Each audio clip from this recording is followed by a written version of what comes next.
बताइएगा, जिस तरह से ये हम सुन भी रहे हैं, जज मोहम्मद बशीर साहब वैसे तो मार्च में रिटायर होने जा रहे थे। उन्होंने रिटायरमेंट से पहले तक छुट्टी की दरख्वास्त की, उसको मुस्तरद किया गया। और ये आयरॉनिकल है, आपके लिए हैरानकुन है कि इन्हीं की अदालत से एवन फील्ड के अंदर नवाज शरीफ साहब को सज़ा हुई और आज एक और साबिक वज़ीर आज़म को निपटा दिया गया। तो इतने भारी साबित हो रहे हैं जज मोहम्मद बशीर साहब। देखिए, आज यही बात होती रही कि ये वाहिद जज हैं पाकिस्तान की हिस्ट्री में कि जिन्होंने 2 वज़ीर आज़म को सजा दी, और पहले मियां मोहम्मद नवाज शरीफ साहब को और आज जो है वो इमरान खान साहब को। तो ये एक इनकी यूनिक जो है वो बनती है एक सूरत हाल इन जज साहब की। बहरहाल सर, बात इतनी है, 2-4 चीजें बड़ी इंपॉर्टेंट हैं इसमें देखने वाली। ये तो हमने लीगली देखा कि क्या और इसके पहलू थे, क्या इसके आफ्टर इफेक्ट्स क्या है, सारी बातें अपनी जगह पे ठीक है। 2 चीजें बहुत अहम है जिनको देखना चाहिए। आप देखिए कि जब तक ख्वाजा हारिस साहब इनके कौंसल थे, उन्होंने एक कानूनी दायरे में रहते हुए सारे केसेस को पैरवी किया, जिरा की, अपने सारे मामला चलाए।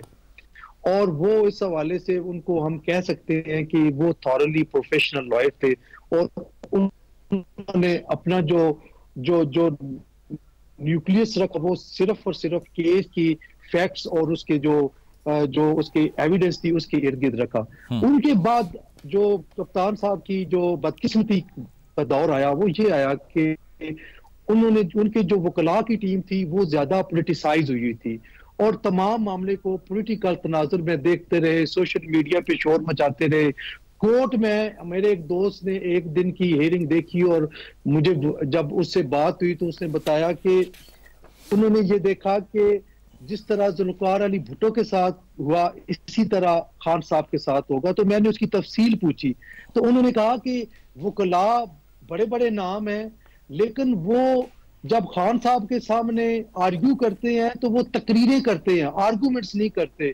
और वो सिर्फ उनको खुश करने के लिए, उनकी खुशनुदी के लिए वो ऐसी ऐसी बातें कर रहे हैं जिनका केस के साथ कोई तल्लुक नहीं है।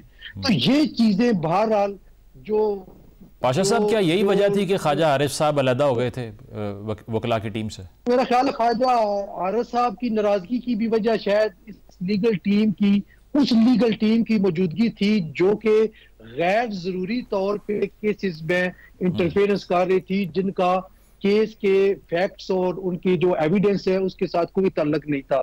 ये चीजें सिग्निफिकेंट हैं, इनको आप इग्नोर ना करें। और खान साहब को अब भी सोचना चाहिए कि अपना फोकस सिर्फ उन इल्जामात की हद तक रखें और एविडेंस की हद तक रखें।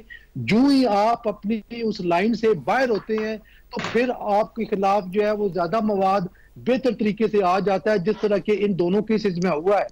ऑल दो के इसमें जो प्रोसीजर है उसको फॉलो नहीं किया गया, उसमें फ्लॉज अपनी जगह पे मौजूद है। लेकिन देखना ये चाहिए डिफेंस को कि जब आपको ग्रिल किया जा रहा है, आपके साथ आप कहते हैं जी ज्यादती हो रही है, तो फिर आपको ज्यादा मोहतात होना चाहिए था, न कि आप इतने लथार्जिक रहे, इतना इजी रहे कि आप मामलात को सिर्फ सोशल मीडिया में बयानिए की हद तक लेके जाएं। लेकिन जो असल रूह है ट्रायल की, उस ट्रायल में आपकी दिलचस्पी ना हो, तो ये आज ये दिन देखना मतलब केस को कोर्ट में भी कंटेस्ट करना पड़ेगा, सिर्फ सोशल मीडिया पे नहीं, ये आप कह रहे हैं। फील्ड ही जब नहीं है हमवार तो फिर क्या डिफेंस होगा? चले, ये इनका वही बयानिया है जो पीटीआई का बयानिया है। विद ड्यू रिस्पेक्ट मैं करूंगा, मेरे बड़े भाई हैं। बात मैंने, मेरा ख्याल है जो बात की है वो किसी तासुब या किसी उससे बगैर की है और बिल्कुल गैर जानबदार रहते हुए मैंने अर्ज किया है। और ये बात जो मैंने किसी का वाकया सुनाया कि एक दोस्त ने वो सारी प्रोसीडिंग्स देखी एक दिन की, तो उससे जो मैंने तासुर लिया या जो उसके अल्फाज थे वो मैंने ही जो है वो बयान किए यहाँ पे, ताकि आपकी सहूलत के लिए और बाकी जो दोस्त हैं उनकी सहूलत के लिए हो जाए। मैं कोई वहां मौजूद नहीं था। जब एक गैर जानबदार तज्जिया आया तो मैंने वो आपसे शेयर कर दिया। सही है। मेरे कहने का मतलब ये नहीं कि खुदा न खास्ता सारे वकील ऐसे हैं, मेरे भाई हैं, मेरे बहुत करीबी दोस्त भी हैं उनमें और मैं उनकी कदर करता हूं, लेकिन जो बात हकायक पे मबनी है वो बहरहाल कर देनी चाहिए। और वो जब एक गैर जानबदार जरिए से जब आपको बात पता चले, आपने रिप्रोड्यूस कर लिया, तो उसमें कोई मजायका नहीं है। हाँ, ये बात जरूर है कि आप देखें कि जब भी कोई डेट ऑफ हेयरिंग होती थी, शेर अफजल मरवत कुछ और कह रहा है, शोएब शाहीन कुछ और कह रहा है, गौर अली खान कुछ और कह रहा है, सलमान सफदर, और सबका आपस में डिफरेंस ऑफ ओपिनियन था। उसको आप कहां लेकर जाएंगे? कोई तर्जमान बना हुआ है, खुद साख्ता तर्जमान, किसी को कोई मुकर्रर किया गया है और हर अपनी अपनी बोली बोल रहा है, कोई उनमें एक यूनिटी नहीं थी। ठीक है सर, आपका पॉइंट आ गया आपका। ठीक है जुबैर, कल को यही फैसले आपके खिलाफ भी आ सकते हैं। पाशा साहब आप बताइएगा, एक तो जी पाशा साहब आप बताइएगा, टाइमिंग के हवाले से जो बहस होती है कि हर इलेक्शन से चंद रोज पहले ये फैसला होता आ रहा है, कंसेक्यूटिवली दूसरी बार ऐसा हो रहा है, इसमें फिर क्या इस केस को पॉलिटिकल एंगल से ही डीकंस्ट्रक्ट करें या फिर लीगल टर्म्स पे देखें? ये बहुत बड़ी कंफ्यूजन है। देखिए, पॉलिटिकल एंगल अपनी जगह पे मौजूद है और इसमें दो ही चीजें हो सकती हैं। या तो पीटीआई का वर्कर मायूस होकर बैठ जाएगा और वो बाहर नहीं निकलेगा, शायद ये हो सकती है एक साइड की सोच। देखो, दूसरी साइड पे बैकफायर भी हो सकता है कि पीटीआई का वर्कर बड़ा पुरजोश होकर बाहर निकले और वो ज्यादा ताकत के साथ बाहर आए। ये दोनों चीजें हो सकती है। आज हम आप बैठे एक तज्जिया कर रहे हैं, लेकिन कल क्या होना है 8 तारीख को, ये अभी 4-5-6 दिन बाकी हैं। इसका जो इम्पैक्ट है वो, या इसकी इम्प्लीकेशन, वो बाद में पता चलेगी। एक और क्वेश्चन मैं छोड़े जा रहा हूँ।